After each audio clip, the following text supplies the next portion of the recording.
All right, here he is. Hi. Hi, how are you? Good, how are you? I'm doing well, doing good. So nice to talk to you. So glad to talk to you as well. I've loved you forever. I'm so excited we're doing this. Oh my God, I've loved you forever, and we can get into all of that. Wait, Raven-Symoné is your first name? So we're both one name people, technically. It's called Masterful Geniuses. Don't worry about it. You're part of the crew.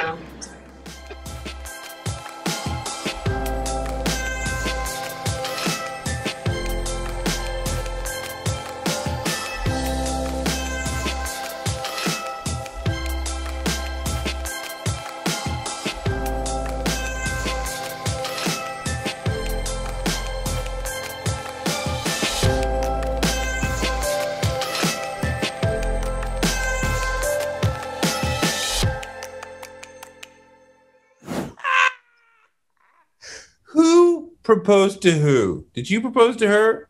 I proposed to her. How'd you do it? This is funny. Well, I ordered my ring off of a random ass website for like $200 because I got it. There was this loud booming voice in my head. It was like, marry her. I was like, shit, okay. So it was not her.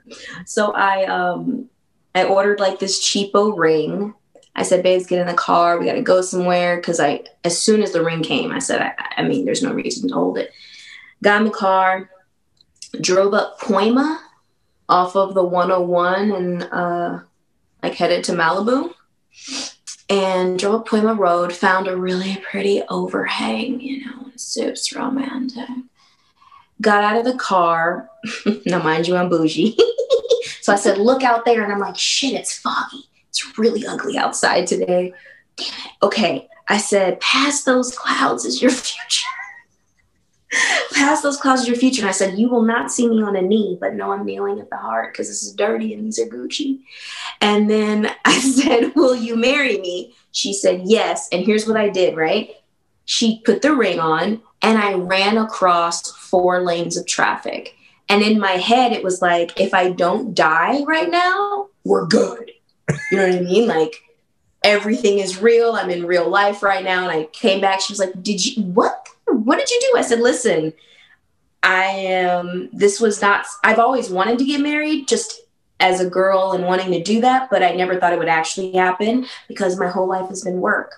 So I was like, I think I'm dreaming. Let me run across 4 lanes of traffic in the middle of the mountain. Came back. She put on the ring. She was like, you got me this? I was like, yeah, I got you this. She was happy with it. And then she bought her own. And then we've been finding rings ever since. We still haven't like buckled down on a ring. And for our wedding, we exchanged rings that we got from the antique store for $15 because it was so quick. I'm really bad with stuff like that. Wait, how long after the proposal did you get married? You said it was quick. I don't remember. Like Babe, months? how many months after I gave you the ring did we get married? Yeah.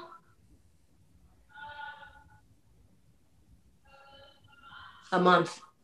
A month? See, now, look, you're lucky, right? Husband asks that question, he gets in trouble.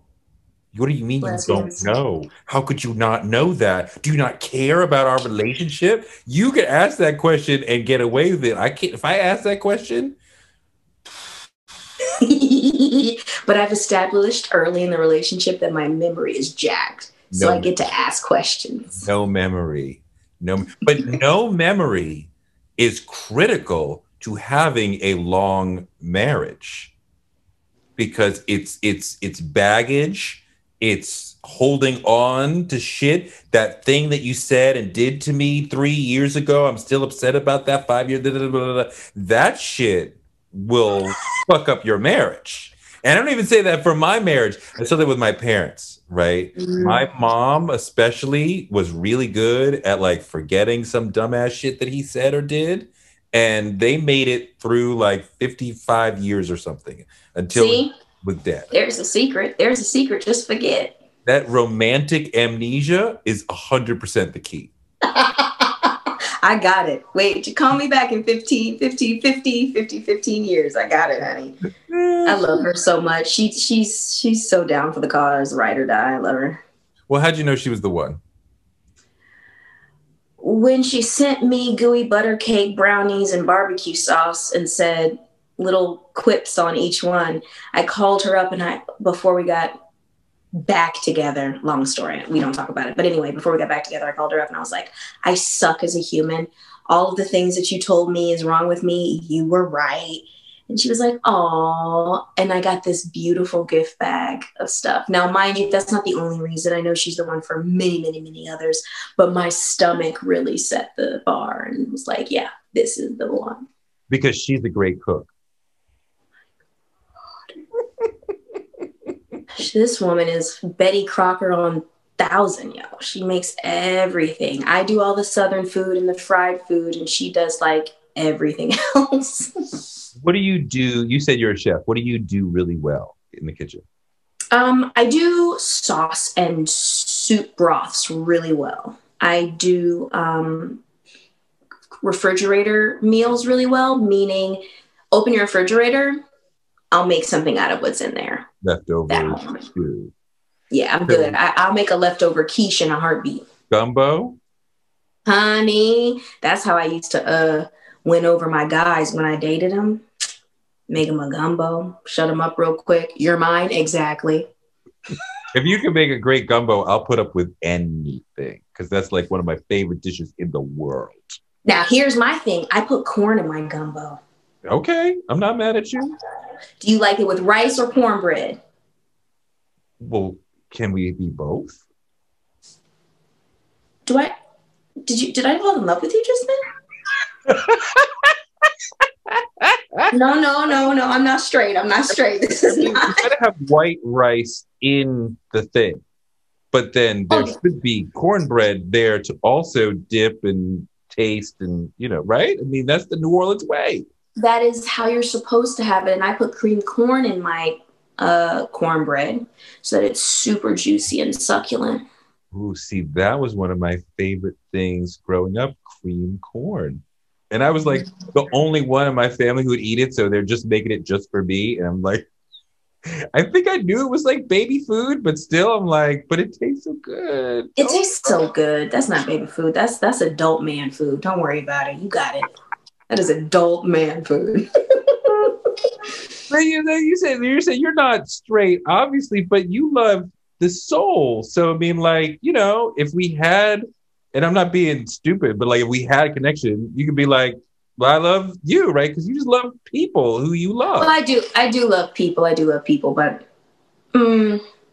I love women, so that works. Actually, that's a lie. I love my wife. Yeah. There you go. Don't get me in trouble. No, but you do love women. I'm not mad at you. Because you're like, I don't want the label, and I'm not mad at you. I understand that, but like, you know who you are. Yeah. The label situation, that shit was funny, but it's an all over statement as well, because I think that being let's see if I can get this out correctly. Humans have used these words for so long, and words can hold weight from year to year, mean different things from year to year. And I'm on this earth for my time period, and the weight of one word that happened in another century might not mean the same thing to me, but other people will have that context, and that's not fair to me because I didn't live when that word meant that. So when you automatically put me in a category that's been through up, down, left, and right, it doesn't necessarily represent who I am, and it automatically puts people in a state, and I don't think that's fair. And I know that it's difficult to get away from that because there's only so many words we can use. But I think it's about learning how to forget and purge those old connections to certain words so that you can see the person for who they are. Excuse me.